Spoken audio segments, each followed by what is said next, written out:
Arrest ഇന്ന് വിജയന്റെ വീട്ടിൽ കൂട്ടം നിലവിളി.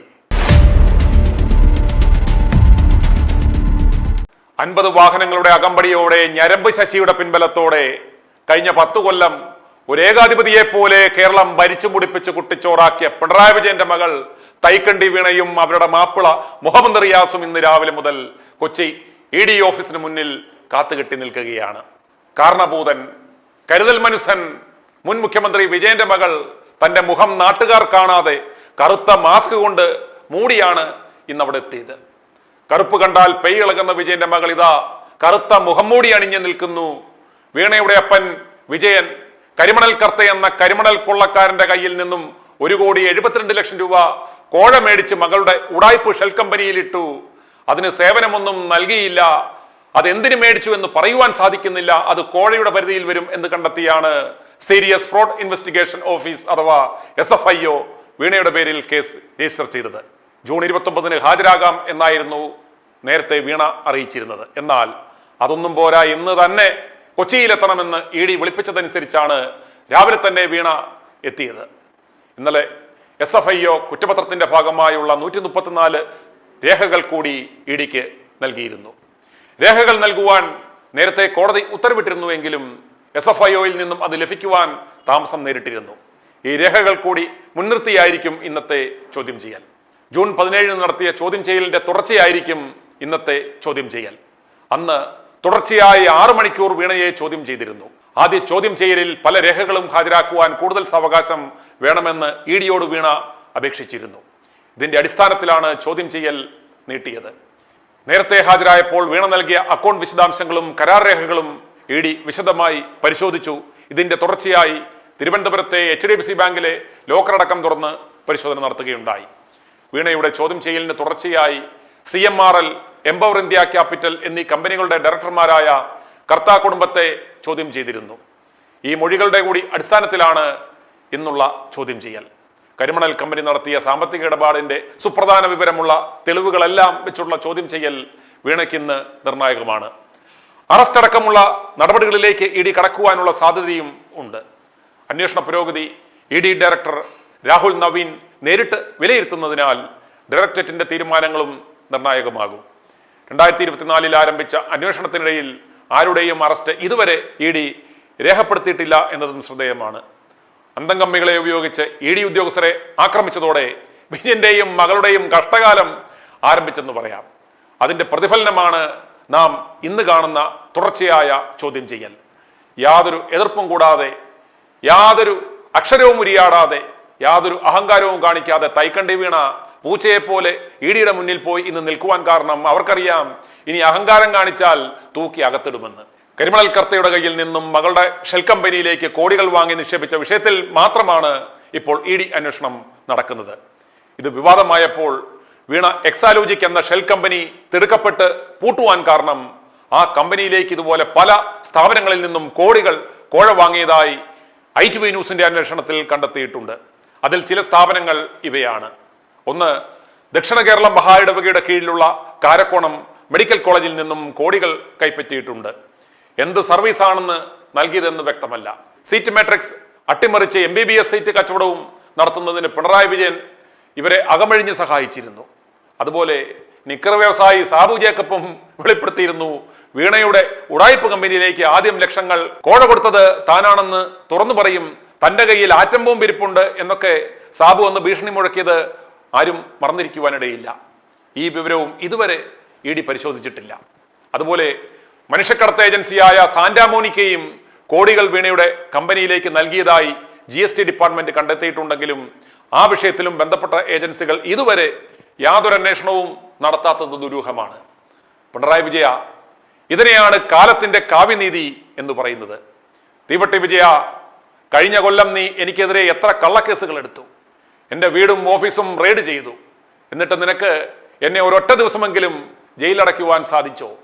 ഇറങ്ങിപ്പോകുന്ന മാസം തന്നെ 4 ജാമ്യമില്ലാ വകുപ്പുകൾ ചാർത്തി എന്നെ അകത്താക്കുവാൻ ശ്രമിച്ചതൊന്ന് ഓർത്തു നോക്കുക. വിജയ, ഞരമ്പ് ശശിയുടെ നിർദ്ദേശമനുസരിച്ച് ഗതികേട് കൊണ്ടെന്ന് പോലീസുകാർ എൻ്റെ വീട്ടിലും ഓഫീസിലും നടത്തിയ ആ റെയ്ഡ് ഒന്നുകൂടി കാണുക.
പക്ഷേ വിജയ, ഇന്നും ഞാൻ ഇവിടെ തന്നെയുണ്ട്.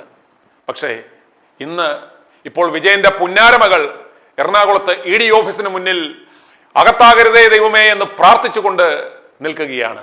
തനിക്കത് തടയുവാൻ കഴിഞ്ഞോ വിജയ? പ്രേക്ഷകരെ, ആദ്യം തൈക്കണ്ടിയിൽ വീണ ഇന്ന് രാവിലെ ED ഓഫീസിലേക്ക് വരുന്ന ആ കാഴ്ച ഒന്ന് കാണാം.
ഇനി കഴിഞ്ഞ 17-ാം തീയതി കാരണഭൂതൻ കരുതൽ മനുഷ്യൻ വിജയന്റെ മകൾ വീണ വിജയൻ ചോദ്യം ചെയ്യലിനായി കൊച്ചി ED ഓഫീസിലേക്ക് എത്തുന്നതും രാത്രി നീണ്ട 6 മണിക്കൂർ ചോദ്യം ചെയ്യലിന് ശേഷം തിരികെ പോകുന്നതും ഒന്നുകൂടി കാണുക.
ഇനി പിണറായി വിജയന്റെ തിരുവനന്തപുരം ബേക്കർ ജംഗ്ഷനിലുള്ള വാടക വീട്ടിലും കണ്ണൂരിലുള്ള വീട്ടിലും ED കയറി നിരങ്ങുന്നത് കാണുക.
വീട്ടിലും ഓഫീസിലും പോലീസുകാർ റെയ്ഡ് നടത്തിയപ്പോൾ അത് ഷൂട്ട് ചെയ്യിച്ച് കണ്ടാസ്വദിച്ച ഞരമ്പ് ശശിയും പിണറായി വിജയനും നിന്റെയൊക്കെ വീടുകളിൽ ഇടി കയറി നിരങ്ങുന്നതും നിന്റെ മകളെ മണിക്കൂറുകളിട്ട് മാറി മാറി ചോദ്യം ചെയ്യുന്നതും കൂടി ഒന്ന് ആസ്വദിക്കുക.